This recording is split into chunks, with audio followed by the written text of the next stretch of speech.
Men, and I use the term loosely, of course. Harton decided to, well, the owner discussed the problems I found with the owner with the lifters and all that. Told him one cylinder had no compression, the other one not much. Anyway, he gave the okay to work on this thing.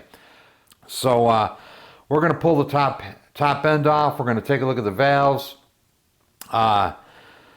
We're going to pull the cylinders off, get a feel of the connecting rods. We're going to pull the cam cover off, take a look at the cams, because I'm worried the goofy lifter motion may have damaged cams. I'm also worried that there's a ton of metal floating around down in the oil system because of the, you know, all that metal that wore off of the tappet guide blocks and the tappets must have gone somewhere, so it's in there, I assume. So we're going to pull this apart. Enough dicking the dog. Let's tear it down.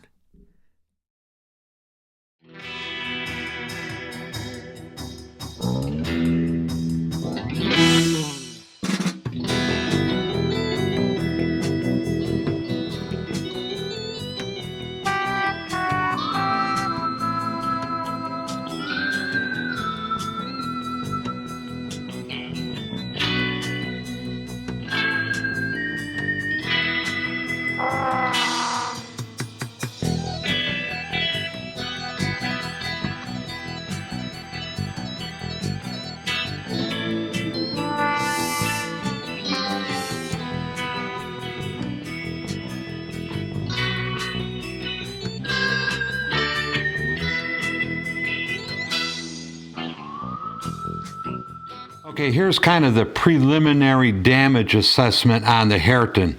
The engine is out, it's torn down. The cases aren't split yet, but they will be soon.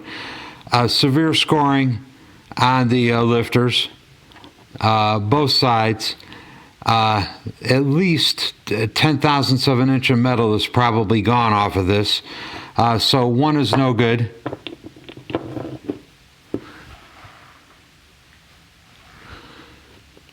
Same thing, another one, deep scoring.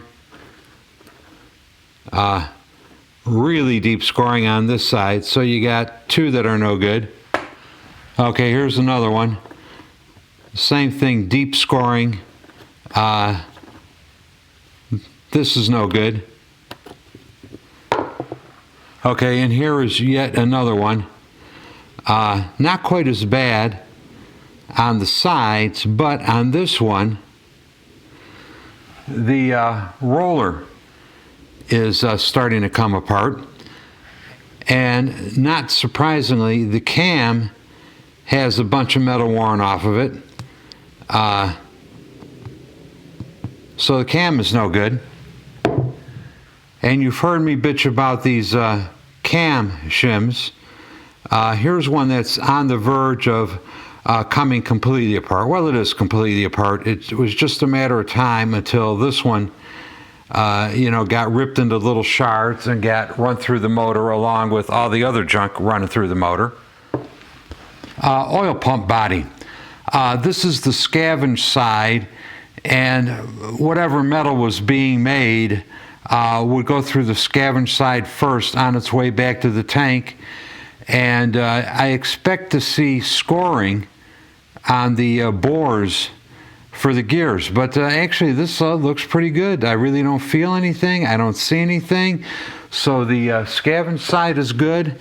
Flip it over on the pressure side, and I don't know how, well, I'm sure most of my viewers are pretty familiar with engines, but for those of you who are not, you'll notice the scavenge pump gears are much deeper, therefore they move more oil than the pressure side.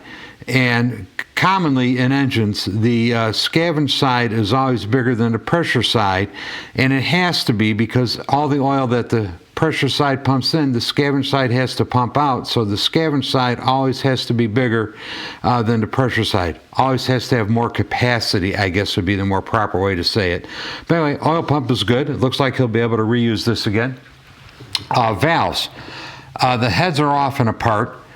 The valves, despite the fact that it had almost no compression, are really in good shape. Stem is nice. It's perfectly usable. Here's the other intake valve. Once again, stem is nice. The face is nice. It looks like it had good contact area. This one's a little thin. Yeah, this one's a little thin on the margin. I might replace it. Exhaust valves are almost always trashed, but this one is nice. It's smooth. There's no scoring, no galling, thick margins, good face. So this exhaust valve is usable. And so is this exhaust valve. Stem, once again, no galling, no scratches, perfectly smooth. Face is good. These are going to get just a little touch-up, and I'm probably going to use them over again. Okay, valve guides. If I was expecting these to be really bad. If anything, these are tighter than I usually make them. But, you know, the valve guides are good. I will run my reamer through there or a hone and, you know, just to clean them up, make sure there's no carbon in there. But I'm not going to show you both heads, but both heads, but on both heads, you know, they're pretty much the same. Surprisingly tight, really tight. Like I say, probably tighter than I normally make them. Anyway, valve guides are good. Seats, these seats don't look too bad. I think they'll be usable. Well, they'll get touched up, but still usable. Okay, here's the front head. And this seat is not in good shape. I'm sure this is why the front cylinder had no compression. There's enough crud in here that there's no way the valve would have closed. As I stated when I was working on this thing initially, this low compression really didn't concern me because although it would never be perfect, I think this crud would have been blasted off of there and knocked off of there by the action of the valve hitting the seat once the engine had run a little bit. So we're going to touch this up. Hopefully I won't have to change the geometry to any great degree, and the valve, which still looks good, will still work. So let's take a look at this right crankcase. You could see all of this. You know, it's together. I noticed when I knocked this bearing the rest of the way out, it's not very tight. So when I rework it, this hole is going to be a thousandth, maybe 2/1000 of an inch smaller to get a good bite on a bearing. You know, there's just not good penetration. This is a weak area. It was cracked before. There's a little tiny bit of a crack that goes out this way, not easily visible. Penetration not very good on these two gobs. I got to repair, and I'm going to mill this all out. I'm going to set this up in the lathe, align this hole. Well, actually, I'm going to align the corresponding hole in the trapdoor. I'm going to find center on the mill, lock the mill table down, then bolt this, then bolt the other case down to the mill table, get it lined up, then bolt this case to that case, and mill this all out and get a nice clean fresh surface. Then I'm going to machine a plug that's going to go in here. It's going to be grooved on the outside so I could weld it all the way around, a deep groove, you know, to get some good penetration.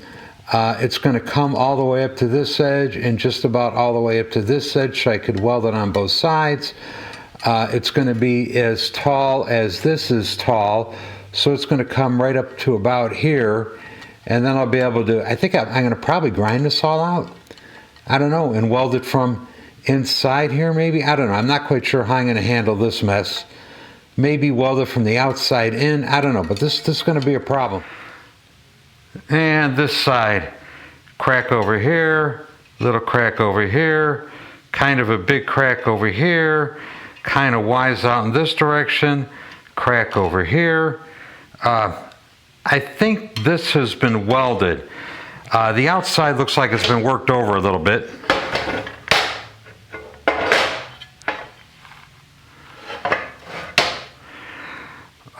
This metal looks like it's all been massaged.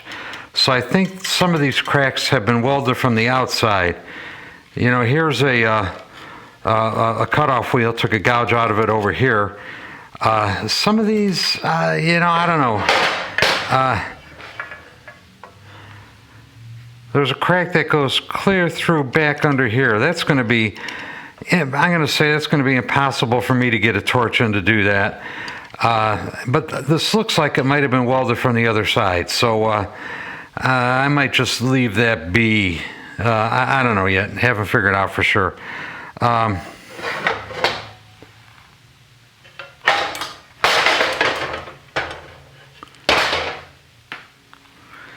This area, of course, previously cracked and welded.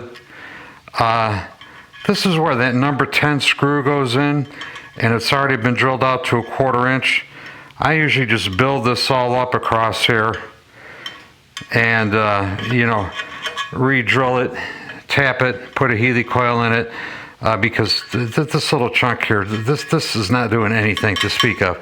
So cases, about typical for this age of case. Okay, the rods, both of them are pretty shot. That's a lot of free play. And you might be able to see it. There is up and down play. Pretty much every time I see up and down play, the crank pin is shot. It's been hammered.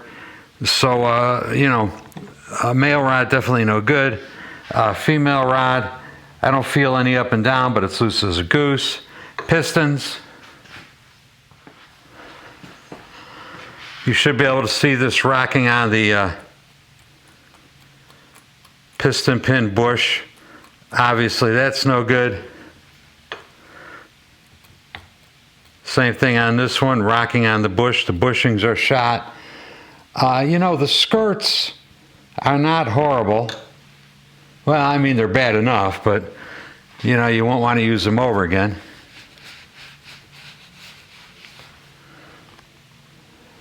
And somebody has dimpled this at one time.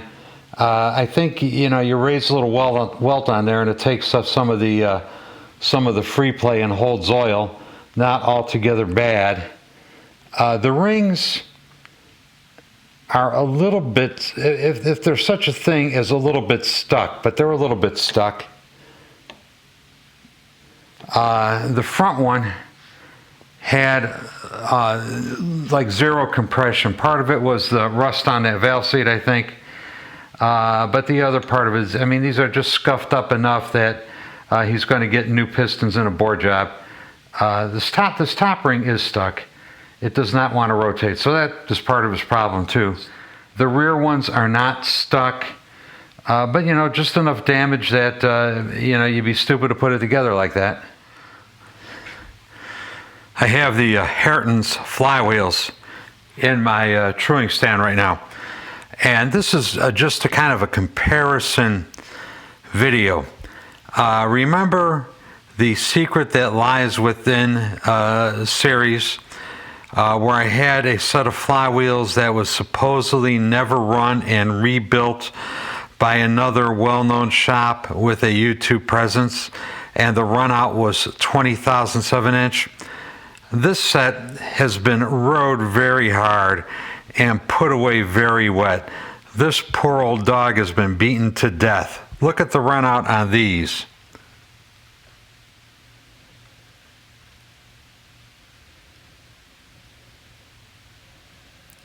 Yeah, 5 thousandths of an inch.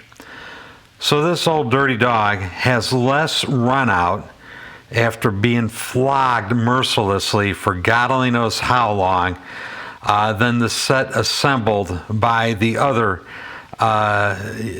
shop with a significant YouTube presence. Unbelievable. And like I say, this is something I do. If you send me a set of flywheels or an engine, when I take the engine apart, I throw them on the stand just to see what I'm dealing with before I tear it all apart. And this is actually very typical of a set of in-service wheels removed from an engine. So yeah, this is good, you know, for this owner. There's a chance the shafts are straight. We'll check that out. We'll measure them and we'll see. But this is good news, relatively speaking. Much to my surprise, This pin looks okay. I mean, I could feel, these bands of wear over here. One set of rollers, the rollers on the male rod, the other set of rollers on the female rod. I could feel a little variation in the surface, so it's well worn, but it's not destroyed. Interesting. I was expecting to see this pretty much destroyed. Now the thrust washer is totally chowdered up. How that could be, I don't know. But anyway, the rods might lap out. I am going to put a new pin in it because I could feel these little bands where the rollers were running. So, it is worn. But this may be savable without having to fit new rods and new races and all that. Lap the rods, new rollers, and a new pin, and this may be good to go. So we're going to knock this pin out of there, and I'm going to check the run out of the pinion shaft and the sprocket shaft, and hopefully for this owner's sake it'll be good. And this will be the last thing I talk briefly about. Rear motor mount. This bike is a Gulf Coast bike, and that salt water corrodes the hell out of everything, but this looks like it was just rusted away over here. This bolt hole worn completely out. I don't know if the camera will pick this up, but this has just been eaten away. I could cut myself really on this edge. It is eaten away and it's so sharp. Same thing over on this side. The metal is just gone.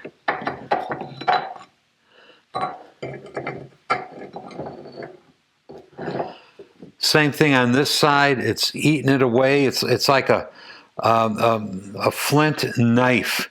Somebody's chipped the stone away and left a razor's edge. Well, this is almost a razor's edge right here. Look how thin this is down here. This is, well, I've got cast aluminum ones that I'm going to fix them up with. But yeah, that salt water will do that to you. Look at the shape of this thing. Look how much metal is gone. Look at the size of this hole. This is a 3/8 inch hole. Well, it was a 3/8 inch hole. It's probably per near a ½ inch. Unbelievable. Anyway, that wraps up this. I am out of here. Crankcase needs a lot of welding. That'll be next. I got to get the crankcase sound, and then we'll move on to the rest of this repair job. So for now, I am out of here. Hey, thanks for watching, and tune in next time. Bye.